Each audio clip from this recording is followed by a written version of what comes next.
Olá, muito boa tarde, sejam muito bem-vindos ao primeiro programa da hora de 2023. Hoje a gente vai abordar muitos assuntos, vai falar sobre essa virada de ano, sobre o Réveillon aí para os brasileiros, enfim, para o mundo inteiro. Vamos falar também, claro, do falecimento do nosso Rei Pelé, maior atleta de todos os tempos. Tudo isso e muito mais, você confere agora.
É isso, sejam novamente muito bem-vindos ao programa da hora desta segunda-feira, dia 2 de janeiro de 2023, primeiro da hora do ano. Eu estou aqui na companhia da Rochelle Roldão. Tudo bem, Rochelle? Como é que foi de virada de ano? Foi bem tranquilo, graças a Deus. Tudo certo? Tudo Acompanhou certo. Os eventos aí que rechearam esse finalzinho e esse início de ano Sim, também? Sim, inclusive pela TV teve algumas coberturas de alguns shows, né, assim, bem resumido do Réveillon em Fortaleza, no aterro da Praia de Iracema, e deu para eu dar uma conferida, como também o de Salvador, Copacabana e tantos outros que estiveram aí no Brasil todo. A gente falava, né, da expectativa de um grande público ali no aterro da Praia de Iracema e realmente se confirmou. Ontem eu estava vendo um vídeo do DJ Alok, que foi a atração que estava presente na hora da virada, né? E realmente ele colocou um drone, fez imagens muito bonitas e o que a gente pôde ver foi uma grande lotação. A polícia estima que mais de 1 milhão de pessoas estiveram no aterro da Praia de Iracema no sábado, juntando ali com a sexta-feira. Então, demais. Podemos dizer que quase 2 milhões de pessoas, ou até mais de 2 milhões de pessoas. Na virada teve mais pessoas, exatamente, né? Claro, foi muita gente. Estiveram ali no aterro da Praia de Iracema, que tenham curtido, que tenham passado bem essa virada com a família, com os amigos, enfim. Tem sido tudo na paz, né? Quem esteve lá, amigos meus foram para o aterro, falaram que os shows foram muito bons, que, mais importante, outra coisa que a gente tinha comentado aqui na semana passada, a questão da segurança foi algo que esteve presente, eles não se sentiram inseguros, como, por exemplo, em outros anos, a gente sempre teve arrastões, roubos, furtos. Então, claro, deve ter tido, sempre acontece, infelizmente, porque não tem como colocar um policial para cada pessoa, isso é impossível e até mesmo desnecessário, mas ficou esse sentimento de segurança e que bom que todos passaram bem a virada, que todos puderam curtir e entrar em 2023 com uma boa energia, né? E fica a expectativa de que, como teve segurança, no próximo as pessoas, né, não vão deixar de ir por achar que é perigoso. Muita gente deixou de ir por conta disso, né? Por achar que ia ser furtado, que ia ser perigoso, e aí viu que foi bem tranquilo, né?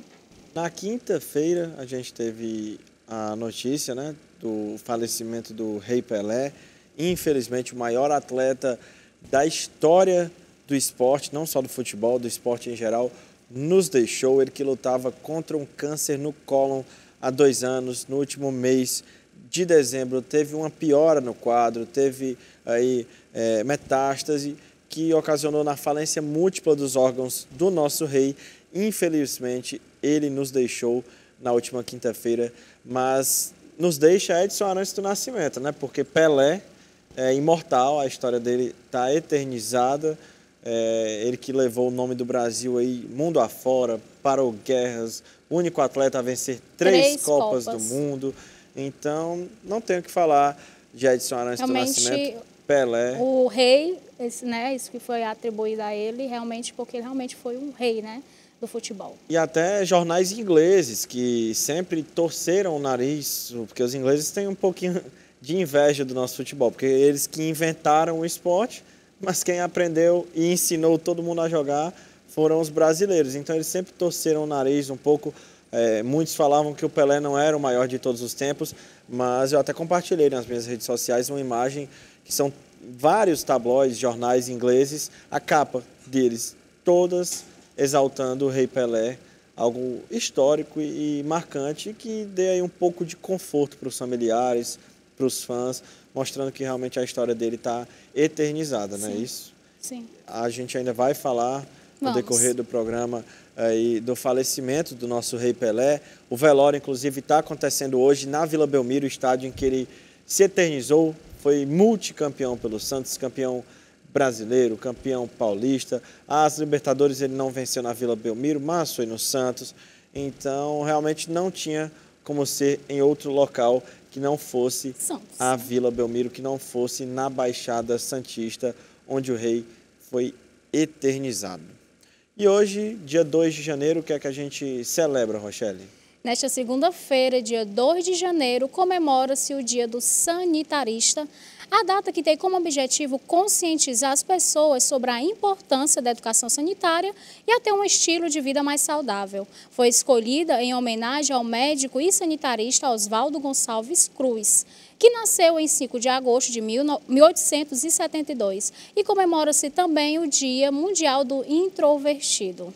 Oswaldo Cruz, que é uma referência na saúde, tem até a Fundação Fiocruz, que é em homenagem ao médico, e que ele realmente foi um pioneiro, é cearense. Temos até a clássica Rua Farmácia também, temos uma farmácia no centro da cidade, ali na Praça do Ferreira, coração da nossa capital.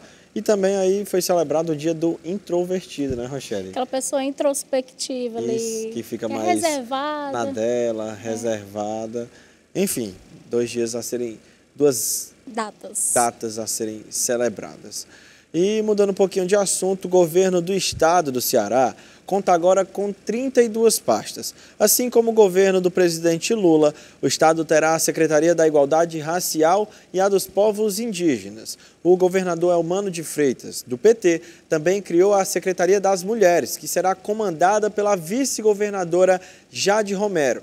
Além dessas, são novas as pastas da Cidadania e da Diversidade e da Articulação Política. Eumano também desmembrou a Secretaria do Esporte e Juventude, que passam a ser 2.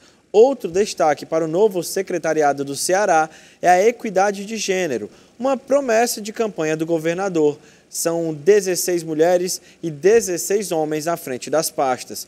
Os novos secretários foram empossados nesse domingo, dia 1º, durante a cerimônia que aconteceu no Palácio da Abolição, onde a ex-governadora Isolda Sela também fez a transmissão do cargo para o governador Eumano de Freitas. Então, são as primeiras medidas oficiais, né, Rochelle? Foi ontem na de Eumano de Freitas, como agora, oficialmente, governador do estado do Ceará. Então, foi ontem, né, a Assembleia Legislativa, e teve todo esse evento de posse. E aí ele dividiu em 32 pastas, colocou 16 mulheres e 16 homens, ficou igual. A gente cobra tanto que os nossos políticos cumpram as suas promessas, e pelo menos a primeira promessa que ele fez no período de campanha eleitoral, ele cumpriu, né? Que era a equidade. Está milimetricamente dividido, 16 homens, 16 mulheres. O que é que você pensa a respeito? E assim fechando as 32 pastas, né? Acredito eu que mulheres, lógico, tem que ter mais espaço, e aí dando esse espaço para a gente poder tomar a frente também, né? Mostrar que nós somos capazes também, não só os homens. Que teve a Isolda Sela como governadora do estado por um curto período de tempo, mas o trabalho dela foi elogiado. Agora passou o bastão para o Eumano de Freitas, ela que vai fazer parte do Ministério da Educação, junto com o Camilo Santana. A gente vai falar hoje, claro, da posse do presidente Lula também. Camilo Santana foi empossado como ministro da Educação, então o Ceará em alta, né? Nesse início de ano aí na política, pode-se dizer isso, né? E agora a gente fala do lixo lá no aterro da praia de Iracema. A Prefeitura de Fortaleza recolheu mais de 50 toneladas de lixo na orla da Beira-Mar após a festa de Réveillon em Fortaleza. Segundo a Prefeitura, logo cedo neste domingo, no caso ontem, dia 1º, após o fim das apresentações musicais, 3 frentes de trabalho das equipes de limpeza iniciaram a coleta de lixo, além de varrição e lavagem do calçadão. A ação se estendeu do Mercado dos Peixes, na Praia do Mucuripe, passando por toda a vastidão da Avenida Beira-Mar e encerrando na Ponte Metálica, na Praia de Iracema, além das vias do entorno. O serviço de limpeza urbana foi concluído no início da tarde, somados à quantidade do primeiro dia de festa, ou seja, 21,8 toneladas foram retiradas, 74,43 toneladas de lixo das vias nos dias 31 de dezembro e 1º de janeiro. Nos 2 dias de serviços foram mobilizados quase 700 trabalhadores e utilizados 35 equipamentos, como caçambas, varredeiras, compactadoras e microcoletores. É realmente um uma quantidade trabalho absurda de lixo. A gente tinha falado realmente em 75 toneladas, não foi? A gente tinha falado tinha também durante a semana, aqui. A gente pediu a conscientização Sim. de quem estava em casa, de quem ia para o aterro, que não custava nada recolher ali, pegar a sua sacolinha, recolher aquelas latinhas de cerveja, porque é algo muito simples e que se cada um fizesse a sua parte, a gente poderia ter uma redução drástica aí nesse total de lixo, porque realmente é muita coisa, muito trabalho, querendo ou não, a gente está sujando um dos nossos principais patrimônios, que é a Beira-Mar de Fortaleza. E teve também a parte positiva, que são os catadores, os que fazem, no caso, a reciclagem, que tiveram aí o benefício, né, de poder reciclar e tirar algum lucro, dinheiro Muitas disso. latinhas, né, também, se a gente puder enxergar um lado positivo em todo esse lixo, creio que seja questão da reciclagem e das pessoas mesmo poderem contar ali, né, com aquele dinheiro. Isso pode ser considerado aí um 13º para essa classe, porque realmente é muita coisa, eles podem aí fazer um dinheiro a mais nesse final de ano, agora começo de 2023. Agora a gente fala de economia porque o nosso querido Pix, que realmente caiu como uma mão na roda, a partir desta segunda-feira, vão entrar aí em vigor algumas mudanças na plataforma que foram aprovadas pelo Banco Central. Ao todo, serão 3 mudanças principais, sendo todas elas novos limites para transações, o estabelecimento de um horário noturno e alterações no Pix Saque e Pix Troco, modalidades recém-implantadas pelo Banco Central.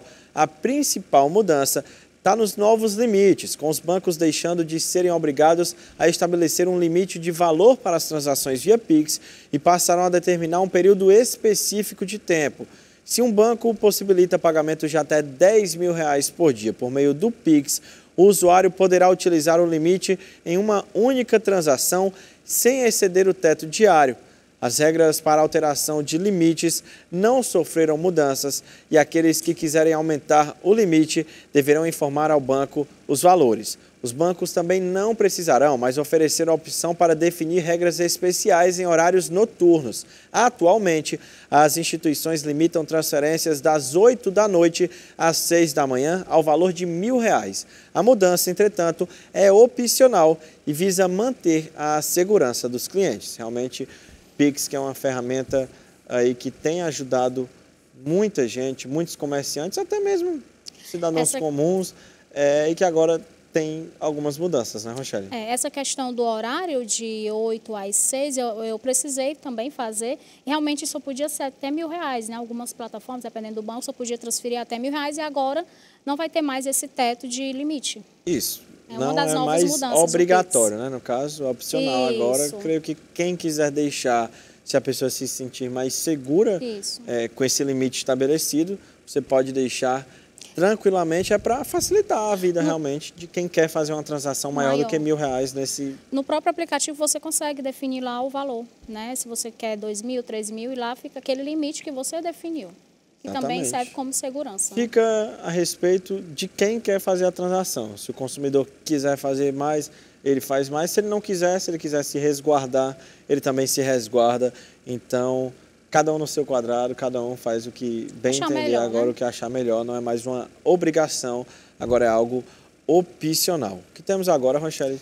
De acordo com a pesquisa encomendada pela BUC, a praia de Jericoacoara, no Ceará, foi escolhida como a segunda melhor do país. De acordo com a pesquisa encomendada pela Booking, o estado do Ceará despontou como o destino mais cobiçado pelos brasileiros para uma próxima viagem à praia.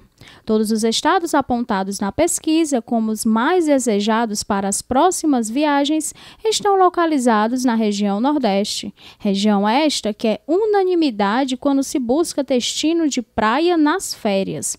Os estados mais desejados são Ceará, Alagoas, Bahia, Maranhão e Pernambuco.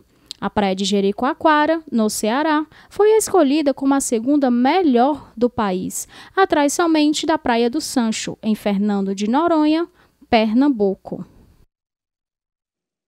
Olha, mudando de assunto, Deodoro da Fonseca, Deodoro da Fonseca, da República Velha, até o terceiro mandato de Lula, a data da posse presidencial passou e continua passando por diversas mudanças.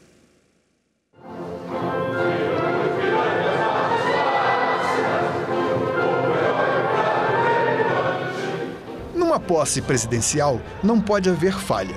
Uniformes impecáveis, instrumentos afinados, canhões municiados para a salva de tiros. O protocolo precisa ser seguido à risca, tudo muito bem ensaiado, bem antes da hora. A segurança inclui até mesmo os cães, treinados para detectar explosivos e substâncias perigosas. Quem vê pompa e circunstância nem imagina o trabalho que dá.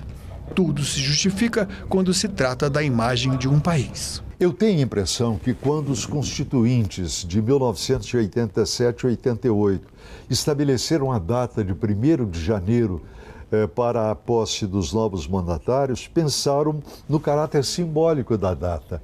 É um novo ciclo que se inicia, é um novo ano e, portanto, uma nova vida. Na República Velha, as posses presidenciais ocorriam quase sempre em novembro. Deodoro da Fonseca foi o primeiro no dia 15, Floriano Peixoto no 23. Prudente de Moraes assumiu em 15 de novembro de 1894 e esse padrão foi mantido até mesmo por Getúlio Vargas em 3 de novembro de 1930. Em 1930 não houve passagem por uma razão simples. Houve um golpe de Estado, um golpe militar que colocou Getúlio Vargas no poder e que impediu a posse do presidente eleito Júlio Prestes. O professor Antônio Barbosa relata episódios da nossa história política repletos de curiosidades e antagonismos em que denúncias, investigações, doença e até mesmo a morte alteraram datas do início do mandato. Aliás, quando a gente vê os filmes e as fotos da cerimônia no dia 1º de janeiro de 2003, a gente vê a emoção de Lula de um lado e uma alegria irrefreável do Fernando Henrique Cardoso, como se ele estivesse dizendo: cumpri a minha tarefa e democraticamente estou passando a faixa presidencial para o Lula. 1º de janeiro de 2011 marcou a posse da primeira mulher na presidência, mas o segundo mandato de Dilma Rousseff foi interrompido por um impeachment e Michel Temer assumiu em agosto de 2016. Em janeiro de 2019, Jair Bolsonaro recebeu a faixa presidencial. Em 2023, pela última vez, o primeiro dia do calendário será dia de transmissão do cargo mais importante da nação. De 2027 em seguida, a cerimônia ocorrerá no dia 5 de janeiro, facilitando a presença de governadores e mandatários estrangeiros. A gente passou um pouco agora pela história, né, das posses presidenciais.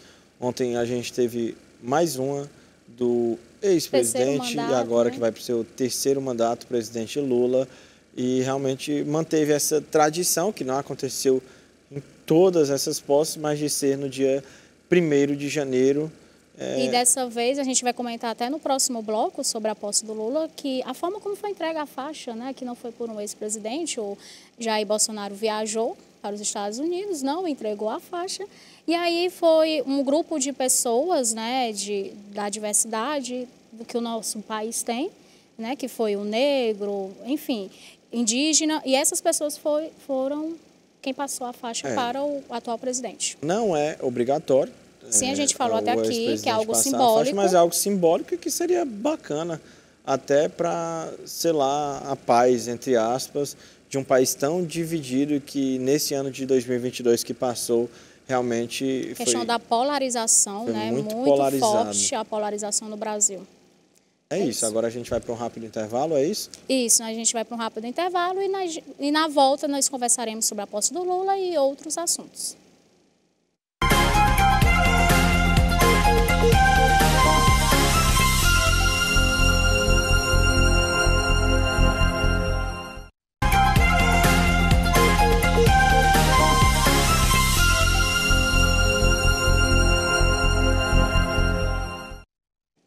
Estamos de volta. No bloco anterior a gente falou aí sobre a passagem, sobre a virada de ano ali no aterro da Praia de Iracema, sobre todo o lixo que ficou acumulado no aterro.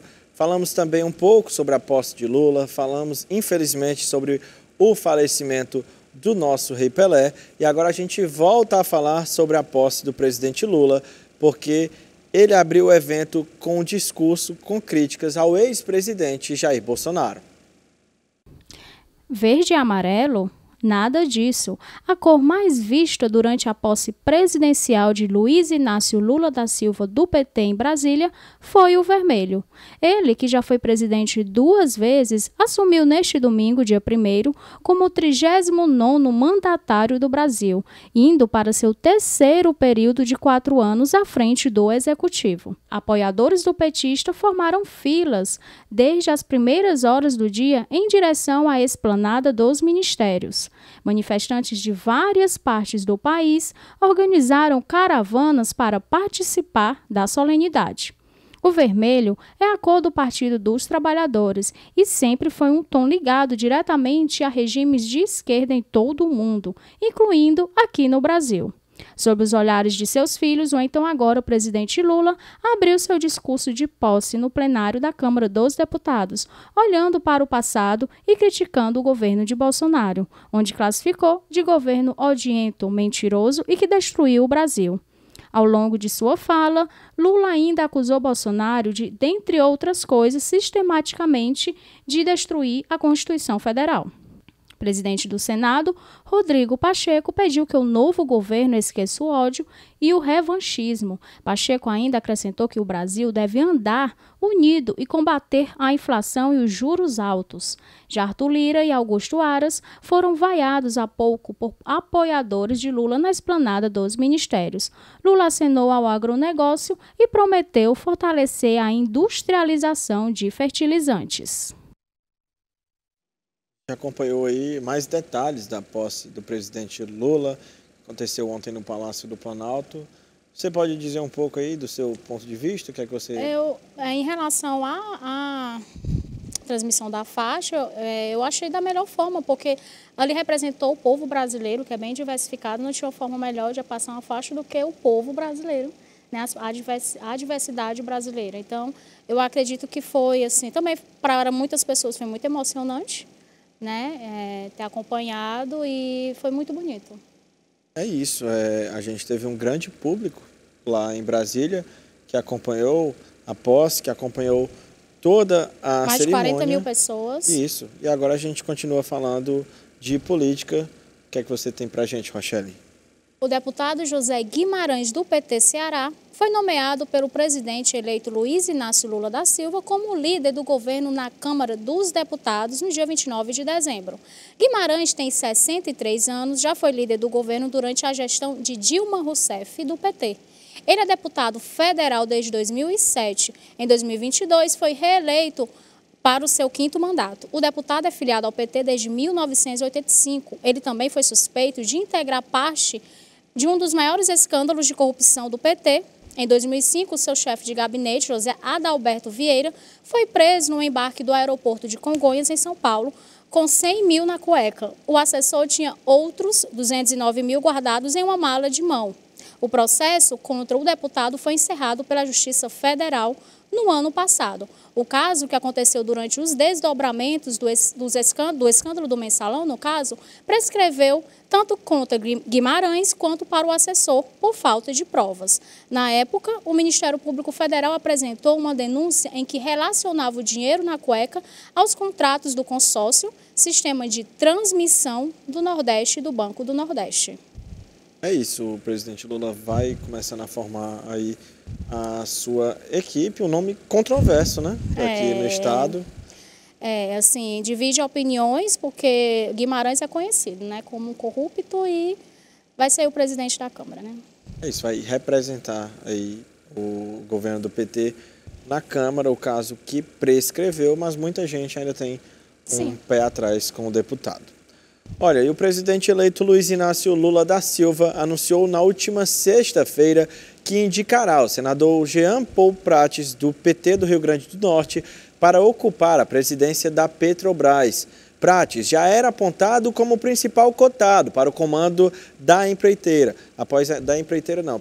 da Petrobras. Após a indicação de Lula, o nome dele vai precisar ser aprovado pelo Conselho de Administração da empresa. Realmente um novo nome aí para a presidência da Petrobras. E tem que ser uma pessoa realmente bem capaz em relação ali, porque cuida não só dos dividendos, como pré-sal e toda essa questão internacional, né, o combustível. Então tem que ser realmente uma pessoa bem capaz para gerir aí a Petrobras, né? Nosso país que tem uma grande produção aí da matéria-prima, que é o petróleo, e a Petrobras está aí justamente... É uma das nossas principais estatais. Exatamente. Talvez a nossa principal estatal, e que mexe, assim, para quem está em casa, que não sabe muito dos termos, enfim, isso é completamente normal, que mexe, por exemplo, com uma das principais contas que vem aí ao bolso do cidadão, que é o combustível. Sim, o combustível. Então,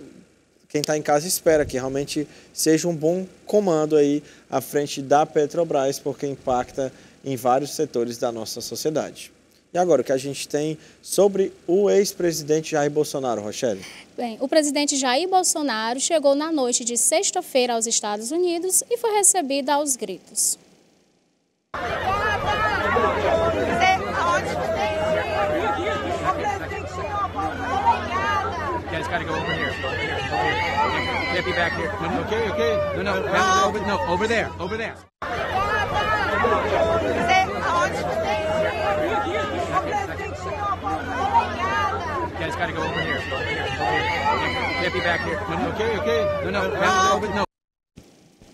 Aí você viu vídeos da chegada do ex-presidente Jair Bolsonaro aos Estados Unidos, à cidade de Orlando.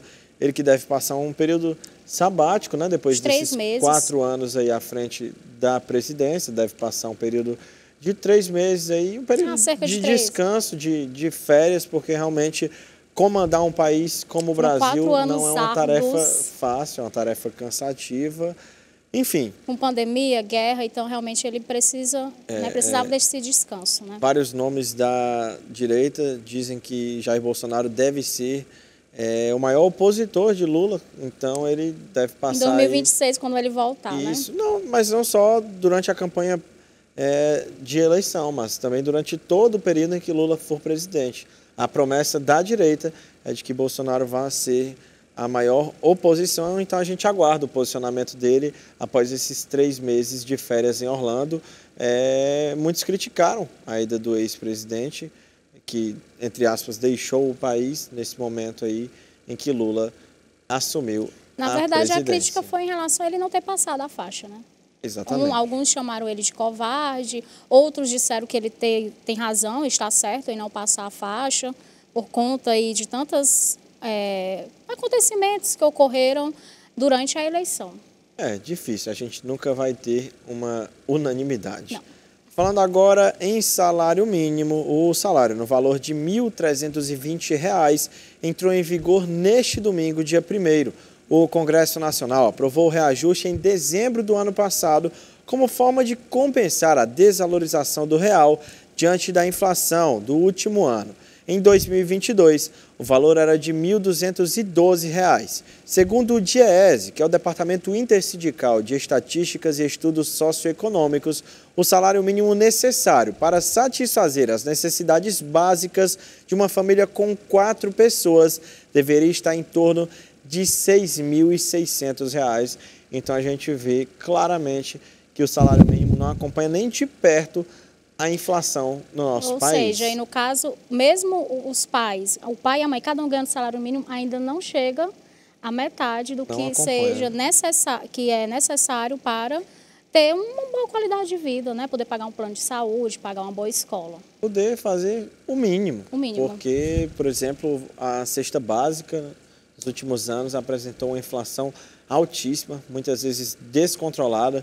A gente ia ao supermercado e se deparava com uma caixa de leite a quase R$ 8. Isso realmente, para quem vive com um salário mínimo, é impossível, Não dá, gente. É impossível. É impossível. Na verdade, eu não sei como conseguem aumentando, sobreviver. se o combustível aumenta, também aumenta a passagem de ônibus, tudo. Plano de saúde aumenta, colégio aumenta, tudo aumenta. E o salário mínimo aí tem esse aumento, pode-se dizer, irrisório, de pouco mais de R$ 80. Né? E o que a gente falou aqui, que em relação ao salário dos políticos, que foi aprovado também, que já foi o quê? Foi bem mais do que o salário mínimo, né? Então, eu continuo batendo na tecla de que o brasileiro ele trabalha para bancar político, porque é incrível como o salário mínimo aumenta muito pouco, enquanto dos políticos vai para mais de 30 mil, fora os benefícios que eles já têm de auxílio paletó, de moradia, alimentação. Então, assim, é algo muito discrepante, né? Falando em inflação, a gente tem aqui no espelho que eu estou vendo um comparativo da inflação, se a nossa direção puder colocar, antes da gente partir para o outro assunto, como iniciou a inflação no ano de 2022 nesses países e como terminou.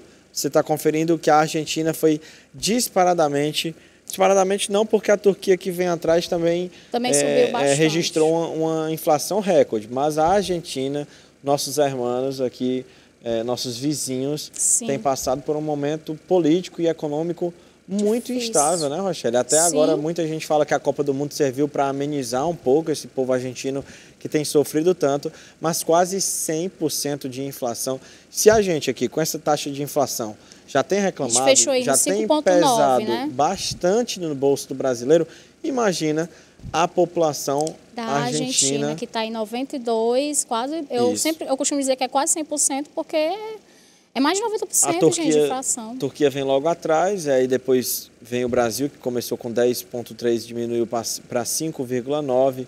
Rússia, Estados Unidos, vem também a Índia. Inglaterra, que registrou uma grande alta, tá, na inflação, quase 100%. Se comparado aí o percentual de 5,5%. E temos lá no final, Gabriel, a China, né? Que é uma grande potência e continua, aumentou também um pouquinho, a gente consegue ver. Mas continua com a inflação muito baixa, né? Temos também a Alemanha, que duplicou sua inflação, como você pode conferir, de 4,9% aproximadamente 5% para 10%. A Itália também mais do que duplicou. A França, como você está vendo, que é esse penúltimo país, também teve uma grande subida. Realmente, a China...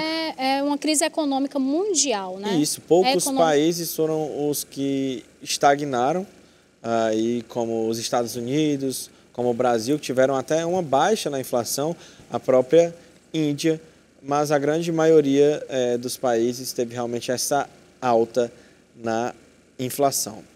Rochelle, o que é que a gente tem agora sobre o Tesouro Direto? Que o Tesouro Direto criou um novo título, o Renda Mais, Aposentadoria Extra. O lançamento foi feito na última terça-feira, dia 27 de dezembro. O título público de longo prazo, gerado em parceria com a B3, é destinado aos investidores interessados em garantir uma fonte de renda complementar à aposentadoria. Novo título estaria disponível a partir de 30 de janeiro de 2023, por meio da plataforma do Tesouro Direto. O investimento mínimo será de cerca de R$ 30 e poderá ser resgatado em 240 prestações mensais, totalizando 20 anos. Basicamente, a pessoa tem que responder a 2 perguntas. Quando eu quero me aposentar e quanto eu quero receber. Ela entra no Tesouro Direto, lança e o simulador vai dizer com quanto ela terá que contribuir mensalmente ao longo do período, explicou o subsecretário do Regime de Previdência Complementar, Narlon Gutierre Nogueira, dizendo que o Brasil é o primeiro país a implantar um título público previdenciário com as características complementares do Renda Mais. É isso, Tesouro Direto que é que a gente já comentou também, não foi, Gabriel? A gente comentou que rende até mais do que a poupança. Sim. E que tem essa ferramenta que facilita ainda mais a vida... A questão da previdência, exatamente, né? A vida do previdenciário. Que é algo muito simples, você coloca com quantos anos você quer se aposentar, responde quanto você quer receber, né? E pronto, algo simples para fazer a simulação. Não sei se é simples para pagar, aí depende do bolso de cada um. E agora, Gabriel, nós vamos para um rápido intervalo e a gente volta falando ainda sobre economia e tantos outros assuntos.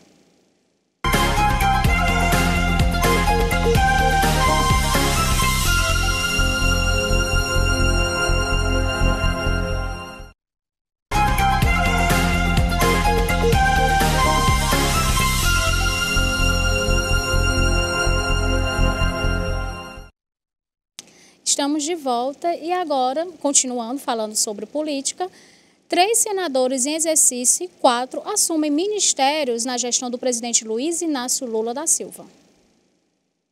O presidente eleito Luiz Inácio Lula da Silva anunciou o nome de 16 novos ministros escolhidos para o governo. Os indicados completam a composição da esplanada dos ministérios em 2023. Das 37 pastas, 7 serão comandadas por senadores em exercício ou eleitos para a próxima legislatura.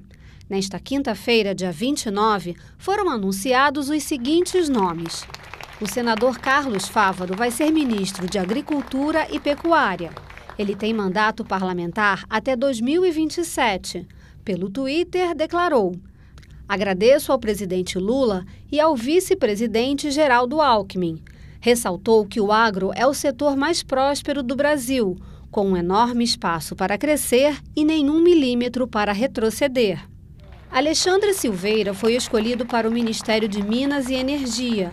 Ele tem mandato como senador até 1º de fevereiro e também agradeceu. Agradeço o reconhecimento do presidente Lula e do vice-presidente Geraldo Alckmin, que me confiaram o Ministério de Minas e Energia, cujo papel é fundamental no desenvolvimento econômico brasileiro. Simone Tebet vai para o Ministério do Planejamento. Ela também deixa o Senado em fevereiro.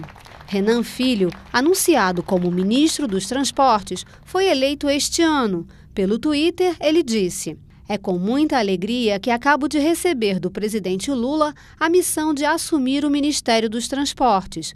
Da minha amada Alagoas, levo comigo a força, a persistência e a esperança de construir um Brasil mais justo para todos."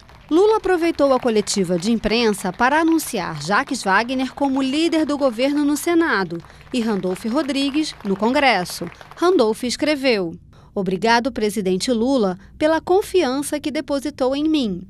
Como líder do governo no Congresso Nacional, vou atuar incansavelmente para unir o Brasil e melhorar a vida do nosso povo."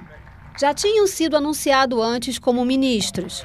O senador eleito Wellington Dias vai comandar a pasta do desenvolvimento social. Pelas redes sociais, ele disse: "Peço a Deus que nunca me descole das minhas raízes e me guie na missão de ajudar o presidente Lula a tirar o Brasil do mapa da fome. Quero, de forma sustentável, cuidar dos que mais precisam." Camilo Santana, também eleito em outubro, será ministro da Educação. Ele afirmou: "Sinto-me honrado com a missão dada pelo presidente Lula para comandar a pasta da educação. Um grande desafio que abraço com toda a determinação para fazer o melhor." Flávio Dino é o 4º senador eleito em 2022 que deixará o Senado para integrar o governo. Ele será ministro da Justiça e Segurança Pública e declarou: "Agradeço ao querido presidente Lula a confiança e as palavras fraternas. Estendo o reconhecimento ao vice-presidente Geraldo Alckmin e aos demais companheiros do PSB." É isso, você viu mais detalhes aí da posse do presidente Lula. Tivemos Simone Tebet também exercendo aí sua função em um dos ministérios. O Haddad também. Exatamente. os 37 ministérios, né? Que Exatamente. aumentou aí de 60% de ministérios que o Lula colocou, né? Vamos ver, vamos fiscalizar para ver se realmente esse aumento é necessário. A gente não tem como dizer agora, então a gente só espera que realmente esses novos ministros façam um bom trabalho ao lado do presidente Lula. Agora a gente fala do assunto que tomou o final de ano aí, que foi o falecimento do Rei Pelé, a morte de Edson Arantes do Nascimento. De acordo com o atestado de óbito registrado na sexta-feira, essa morte foi causada por uma insuficiência renal, insuficiência cardíaca, broncopneumonia e adenocarcinoma de cólon, o câncer no intestino grosso. Então agora a gente vai ver um tributo ao Rei Pelé.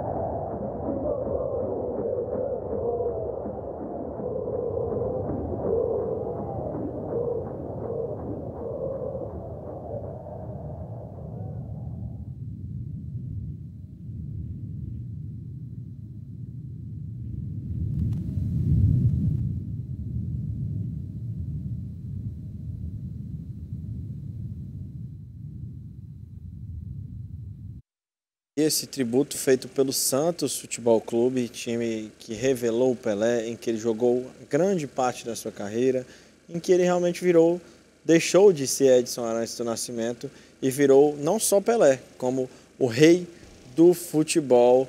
Então, muito bonito ver essas imagens, esse silêncio no final. Ele já, depois de aposentado na Vila Belmiro, observando um palco em que ele onde ele exerceu a sua majestade, como pode-se dizer assim, né, Rochelle?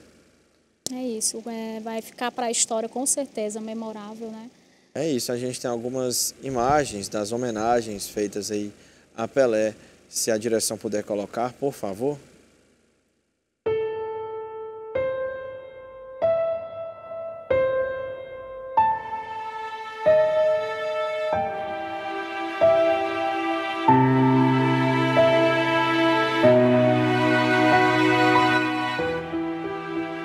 A gente vai trazer novas imagens atualizadas, porque o velório dele está acontecendo na Vila Belmiro, que é o estádio, como a gente falou, como a gente mostrou, em que ele jogou a maior parte da sua carreira, em que ele fez muitos dos seus mais de 1.200 gols aí contabilizados. Então, realmente, amanhã a gente vai trazer imagens desse velório com muita gente importante, tá, Rochelle? Pode voltar para cá para a gente. Muita gente importante. O presidente da FIFA, Gianni Infantino, está presente lá na Baixada Santista, falou que o Pelé tem que ser lembrado para sempre e que em todo o planeta, cada país deve ter pelo menos um estádio com o nome do Rei Pelé, para que ninguém esqueça do seu legado, esqueça de tudo que ele fez. E eu realmente concordo, assino embaixo o que disse o presidente da FIFA. Eu vi também, Gabriel, muitos jogadores renomados como Mbappé, Cristiano Ronaldo, Messi, prestaram também sua homenagem, né, nas redes sociais, do quanto ele foi, como posso dizer assim, inspiração para eles, né? Pelé, que por muito tempo foi renegado lá na Europa, eu até falei da questão da Inglaterra. Sim. Mas se hoje a gente tem uma discrepância muito grande entre o futebol sul-americano, entre o futebol brasileiro e o futebol que é praticado lá na Europa, no tempo do Pelé não era assim. O futebol mais forte era aqui no país. Sim. Então a FIFA, na década passada, fez aí, como é que eu posso dizer? Uma espécie de justiça a isso e deu 7 bolas de ouro retroativas em função dos 7 anos em que eles julgaram que o Pelé foi o melhor do mundo, mas no caso a FIFA não, a France Football, que é quem dá a bola de ouro, mas que por muito tempo esteve em conjunto com a FIFA premiando o melhor jogador do mundo. E fez essa premiação retroativa, já que naquela época só concorriam ao prêmio os jogadores que atuavam na Europa. Sendo que diversas vezes o Pelé foi lá e bateu em times da Europa, foi campeão intercontinental, que é o título mundial que muita gente fala, em cima do Benfica de Eusébio, que também é um dos maiores jogadores da história. Então, acho que não tem prova maior do que isso, que ele foi o melhor do mundo. Ele se emocionou muito durante essa cerimônia, faz um tempinho, só não me vem agora o ano exato na cabeça, mas ele se igualou ao Messi, como os que tem mais bola de ouro na história. No caso, o Messi tem 7, o Pelé também tem 7, o Messi agora que pode conquistar a sua 8ª bola de ouro. Realmente, Edson Arantes do Nascimento conquistou 3 Copas, a primeira em 1958 na Suécia, entrou no decorrer do campeonato, aliás era um jovem, tinha 16 anos, fez o que fez gol na final, semifinal. Em 62 ele se machucou, não teve o seu brilho tão presente, mas outro grande jogador da nossa história, da história do futebol mundial, nosso anjo das pernas tortas, grande parceiro, grande amigo do Rei Pelé, que foi o Garrincha, comandou aí nessa Copa do Mundo. Em 66 Pelé não fez uma boa Copa, a seleção brasileira não fez uma boa Copa, ele que foi muito caçado, e naquela época a gente não tinha a tecnologia, a arbitragem não era como é hoje, e muita gente, Rochelle, dizia que ele estava morto para o futebol. Tem até uma entrevista emocionante do Rivelino falando sobre a Copa de 70, e ele fala que uma das melhores cenas da vida dele foi o Pelé entrando no vestiário depois da conquista do título mundial em 70 e gritando, esbravejando, eu não estou morto não. Então realmente até me arrepio falando disso, porque realmente é algo... E Gabriel, assim, uma pergunta, no Brasil você acha que vai ter algum jogador que... Nem no Brasil e nem no mundo. Muita gente tenta porque comparar. O Messi o pessoal tenta, né? Eu acho que não tem comparação. O Messi é um grande jogador, um dos grandes nomes da história do futebol, com certeza. A gente não pode afirmar o contrário, mas acho que... que se compare. O Pelé foi pioneiro. Tem até um vídeo que até circulou nas redes sociais agora, depois do falecimento dele, mas que eu já tinha visto há um tempo. Grandes jogadores da atualidade, fazendo lances plásticos, lances bonitos, golaços. Mas quem fez primeiro? Pelé. Tudo ele já tinha feito. Gol de bicicleta, gol de esquerda, de direita, de ouro, né? dribles, tudo. E aí a imagem dele recebendo a bola de ouro, claramente emocionado aí. É algo que foi apenas uma restituição, porque ele realmente merecia, e que ele descanse em paz, que o rei descanse em paz. 2 grandes nomes, em poucos anos que a gente perdeu, 2 dos maiores nomes, talvez os 2 maiores nomes da história do futebol, Pelé e Maradona, e muita gente resgatou a carta que o Pelé fez, postou nas suas redes sociais ao Maradona, ao amigo Diego Maradona, eles se consideravam amigos, no dia do seu falecimento, que ele esperava que um dia eles pudessem jogar futebol juntos lá no céu. E que agora... saiu até alguns, não é meme, é charges, né? Isso. Em relação ao Maradona lá jogando bola, ele chegando para jogar. E que agora eu vi essa cena vai estar acontecendo. Hoje o velório, repito, acontece na Vila Belmiro, estádio em que o Pelé fez toda a sua história. Autoridades, ex-jogadores, jogadores em atividade, todos estão indo prestar a sua homenagem. Agora há pouco o pai do Neymar, o Neymar pai, chegou, disse que pelo compromisso com o Paris Saint-Germain, que é o seu clube, infelizmente Neymar Júnior não vai estar presente. Ele que talvez tenha sido o grande sucessor do Pelé no Santos. Depois do Pelé, ninguém usou tão bem a camisa do Santos como o Neymar. Está aí uma foto do rei abraçando Diego Armando Maradona. Saiu um documentário do Maradona há um tempo em que ele dizia que não queria ser o novo Pelé, porque não existiria outro que nem o rei, outro grande ícone. 2 grandes jogadores e ícones. Se o nome do Brasil e da Argentina são conhecidos mundialmente, não estou falando de esporte, tá? Estou falando de tudo. Porque o esporte quebrou essa barreira e eles 2 levaram aí o nome desses países. Aliás, o Pelé parou uma guerra, né? Ele participou de filmes, ele fez inclusive passou o documentário dele, né, na emissora ontem. Então também tem streaming também em relação à história dele, o documentário sobre a vida dele, vale a pena assistir. É isso, essa reta final aqui de Da Hora foi um tributo ao Rei Pelé, que ele descanse em paz, nossa condolência aos amigos e familiares, e amanhã a gente vai trazer outras personalidades que faleceram em 2022, né, também. Isso, a gente vai trazer também detalhes sobre o velório. Sim, detalhes sobre o velório. O velório que vai durar 24 horas, sobre o sepultamento também do rei. Tudo isso amanhã. Tchau, gente. Até amanhã.